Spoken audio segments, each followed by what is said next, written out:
Digital nggak di handphone? Ada. Coba buka surat Al-Kahfi. Coba buka surat Al-Kahfi. Bentar, saya juga belum dapat.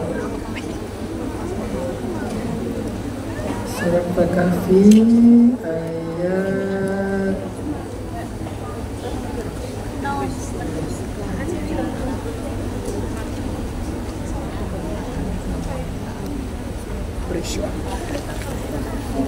cerita Nabi Khidir.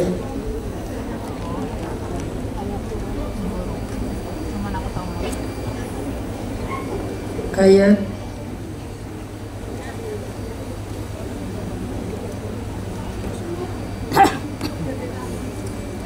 82.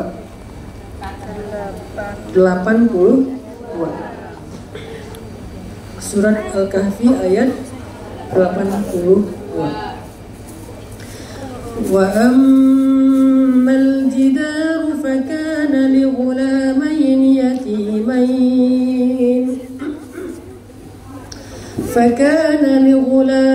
yatimayn fil madinah wa kana tahtahu kanzun lahuma wa kana abuhuma salihan فأراد ربك أن يبلغا أشدهما ويستخرجا كنزهما رحمة من ربك وما فعلته عن أمري ذلك تأويل ما لم تسطع عليه صبرا. Adapun dinding rumah yang diruntuhkan, yang dibangun kembali oleh Nabi Khidir, itu adalah milik kedua anak yatim di kota tersebut. Di bawah dinding itu ada harta tersimpan yang menjadi milik mereka. Ayah kedua anak yatim itu adalah laki-laki yang solih, dan Tuhan ingin agar kedua anak itu besar, lalu setelah mereka siap, maka Allah ingin mengeluarkan kembali harta yang menjadi warisan ayah mereka sebagai rahmat dari Allah. Aku tidak melakukan semua ini karena keinginanku, semuanya adalah takwil terhadap apa yang kamu tidak sabar. Itu terjemahan. Ngerti nggak kalau baca terjemahan? Nggak terlalu jelas ya? Apa yang terjadi di ayat ini? Jadi Nabi Khidir, maaf ya tadi salah sebut. Nabi Khidir itu kan datang ke sebuah negeri yang penduduknya itu pelit. Mereka dengan Nabi Musa ingin bermalam, nggak ada yang memberikan tempat bermalam. Sampai kemudian Nabi Khidir dan Nabi Musa bermalam di sebuah rumah yang sudah hancur, rumah yang udah roboh. Setelah pagi, bangun dari tidur, Nabi Khidir tiba-tiba memperbaiki rumah itu. Rumah yang tadi udah roboh diperbaiki sama Nabi Khidir. Nabi Musa nanya, "Ya Nabi Allah, wahai Khidir, kenapa kamu memperbaiki rumah ini? Kan ini rumah tempat orang-orang yang sangat pelit. Negeri ini penduduknya pelit. Ngapain kamu berbuat baik sama mereka?" Kata Nabi Khidir, "Rumah ini milik anak yatim, yang sekarang mereka udah mulai remaja. Dulu ayahnya adalah laki-laki yang solih. Sebelum meninggal, ayahnya meletakkan harta warisan di bawah dinding rumah ini. Disimpan gitu, di bawah dinding untuk menjadi warisan untuk anak-anaknya. Lalu setelah dia simpan, ayahnya menitipkan harta ini kepada Allah. Ya Allah, aku titipkan harta ini kepadamu. Kenapa ayahnya menitipkan kepada Allah? Kenapa nggak kepada saudara dan tetangga? Karena tidak ada orang baik di negeri mereka. Semuanya orangnya jahat. Semua orangnya zalim. Sehingga tidak ada yang amanah. Kalau dititipin kepada tetangga atau minimal kepada keluarga, itu harta bakal habis. Sehingga ayah yang soleh ini meletakkan harta di bawah dinding, lalu dititipkan kepada Allah. Apa yang terjadi? Sementara anak-anaknya masih kecil-kecil. Ketika ayah ini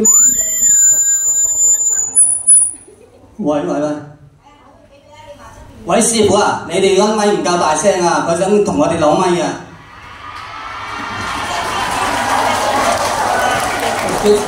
Excuse me. Enggak.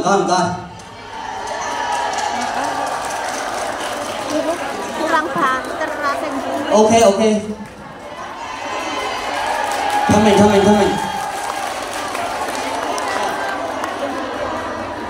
Emang kurang banter. Sendok pertengahan.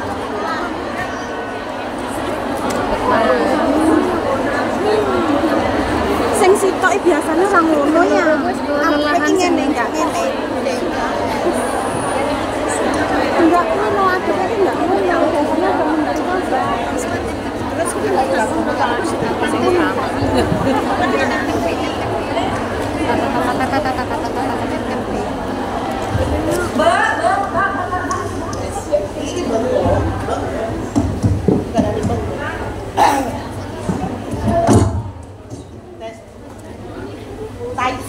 Untuk kong tai senti. Ini hai ngebas, ini ngebas.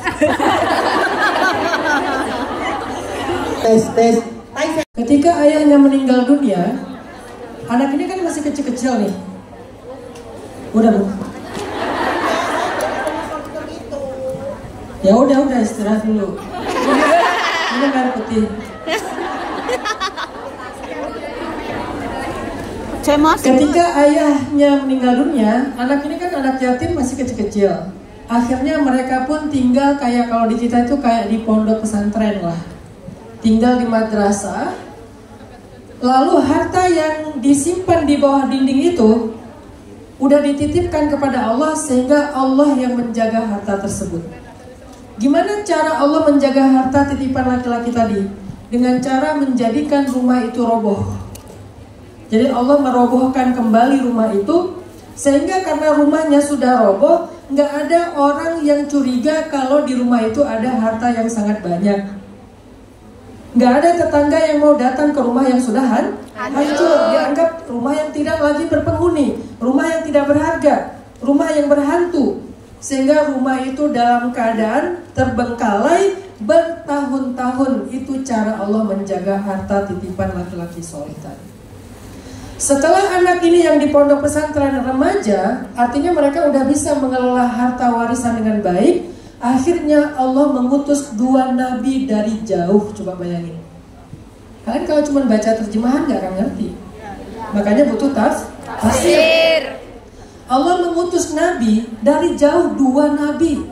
Pertama Nabi Ulul Azmi Musa alaihissalam, datang jauh-jauh dari Palestina. Yang kedua Nabi Khidir yang misterius alaihissalam, datang berdua. Nabi yang soleh ini jauh-jauh hanya untuk memperbaiki rumah yang sudah terbengkalai tadi. Kayak gitu cara Allah menjaga titipan. Sehingga datanglah Nabi Khidir ditemani oleh muridnya Nabi Musa. Lalu mereka berdua nginap di sana. Qadarullah tidak ada satu orang pun yang baik di negeri itu yang mau menampung mereka menginap. Kalau ada 1 orang saja di negeri itu, keluarga yang mau menampung mereka menginap, mungkin mereka nggak akan menginap di rumah ini. Tapi semuanya nolak, semua pintu tertutup. Akhirnya Nabi Musa dan Nabi Khidir menginap di rumah yang terbengkalai dan tidak layak tersebut. Pagi-pagi mereka perbaiki, mereka benarin. Setelah itu kemudian Nabi Khidir menemukan harta yang disimpan oleh ayah laki-laki yang soleh tadi. Dan anaknya dicari, ketemu dengan anaknya, dikembalikanlah harta warisan itu kepada anak tersebut. Sampai kemudian mereka mendapatkan apa yang menjadi titipan ayah mereka. Ini bukti Allah itu kalau dititipin sesuatu pasti dijaga.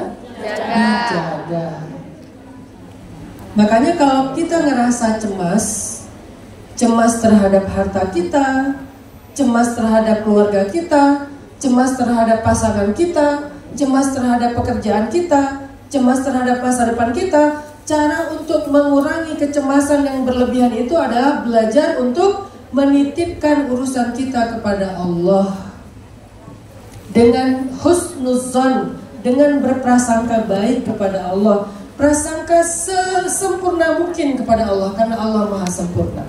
Gak boleh ada cacat sedikit pun prasangka kita kepada Allah karena Allah tidak punya cacat. Allah itu sempurna. Makanya kita menghafal sifat Allah yang 20 yang wajib bagi Allah. Dan kita juga menghafal sifat Allah yang mustahil bagi Allah. Allah itu tidak apa? Tuli. Allah itu tidak buta, Allah itu tidak bisu, Allah itu tidak lumpuh, dan seterusnya. Allah itu maha mendengar, Allah itu maha melihat, Allah itu maha mengetahui, dan seterusnya. Jadi harus husnuzon kepada Allah sesempurna mungkin, barulah titipan kita dijaga oleh Allah.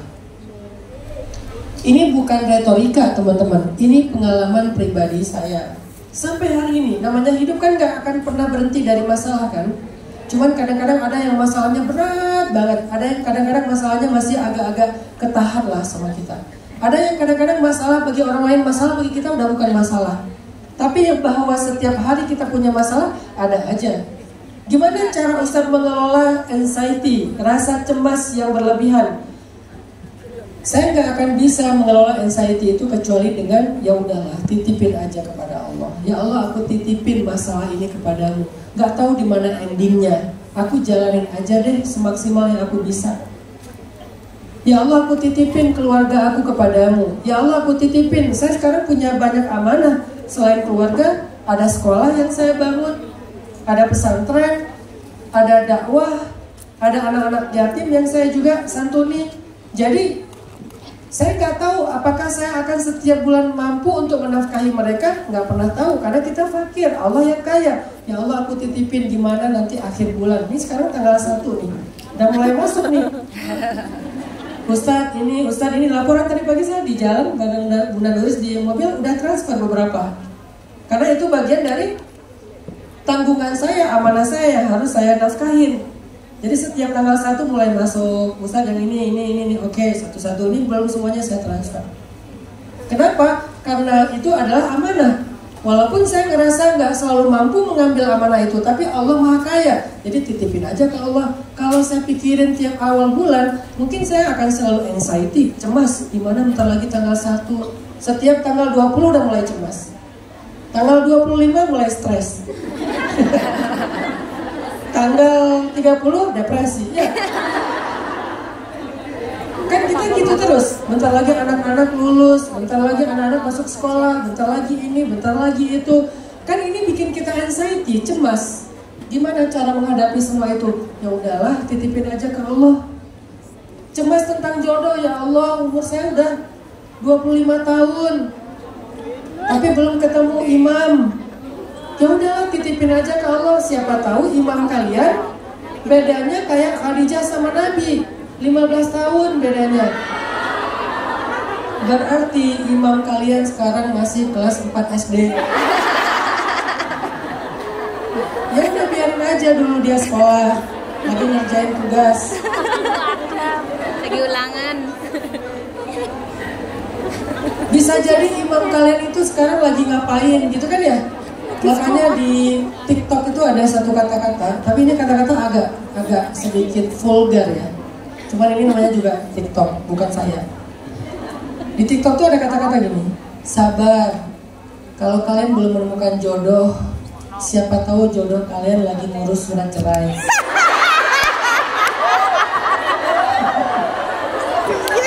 Kan ada kan yang kayak gitu kan.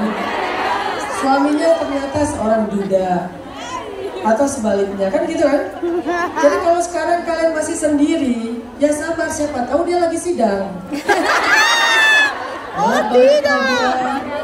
Bukan karena kalian, bukan. Kita bukan menjadi penyebab perceraian orang, jangan ya. Tapi karena emang jodoh kalian yang begitu. Nabi Muhammad jodohnya siapa? Janda. Yang 2 kali menikah, 2 kali dapat musibah. Menikah pertama suaminya meninggal, menikah kedua bercerai. Baru setelah sekian tahun menunggu dalam keadaan sendiri, akhirnya ketemu dengan jodohnya yang berusia 15 tahun lebih muda. Dan kalau sekarang kan umurnya 25 tahun, kalau jodohnya kayak Nabi Muhammad dan Khadijah, benar-benar calon imam kalian itu masih kelas 4 SD. Sabar makanya. Tahun depan Ustaz masih kelas 5. 2 tahun lagi baru lulus SD. 6 tahun berikutnya baru lulus SMA. Berarti sabar sekitar 15 tahun. Oke, sabar ya. Karena kadang teman-teman, kadang ya, saya juga percaya ini. Allah kalau mau memberikan sesuatu yang istimewa, Allah itu juga memberikannya dengan jarak waktu yang agak lama, karena pengen melihat sepantas apa kita mendapatkan. Jadi kalau satu kebaikan itu ditunda, kalau satu kebaikan itu dikasih jeda waktu, berarti kebaikan itu istimewa banget. Sekarang saya mau nanya sama kalian, kalian mending dikasih uang 10 juta sekarang atau dikasih uang 1 miliar tahun depan? 1 miliar tahun depan. Iya Pak. Misalkan ada pilihan kayak gitu, dikasih sekarang uang 10 juta nih, atau dikasih setahun lagi 12 bulan dari sekarang 1 miliar, pilih mana? Sekarang. Iya nenek umur, nenek orang. Kan 1 miliar sekarang nggak ada itu. Nggak ada. Sekarang 10 juta atau tahun depan, atau nggak usah tahun depan deh, bulan Ramadan pas mau mudik dikasih 1 miliar. Pilih sekarang atau nanti? Sekarang. Enggak, pertanyaannya salah. Pilih sekarang 10 juta atau nanti 1 miliar? Pilih yang mana? Sekarang. Yang pilih sekarang 10 juta. Aneh ya, orang Hongkong ya. Yang pilih setahun lagi tapi 1 miliar. Ini kenapa ngangkatnya 2 kali? Enggak. Sekarang pengen, nanti pengen. Enggak.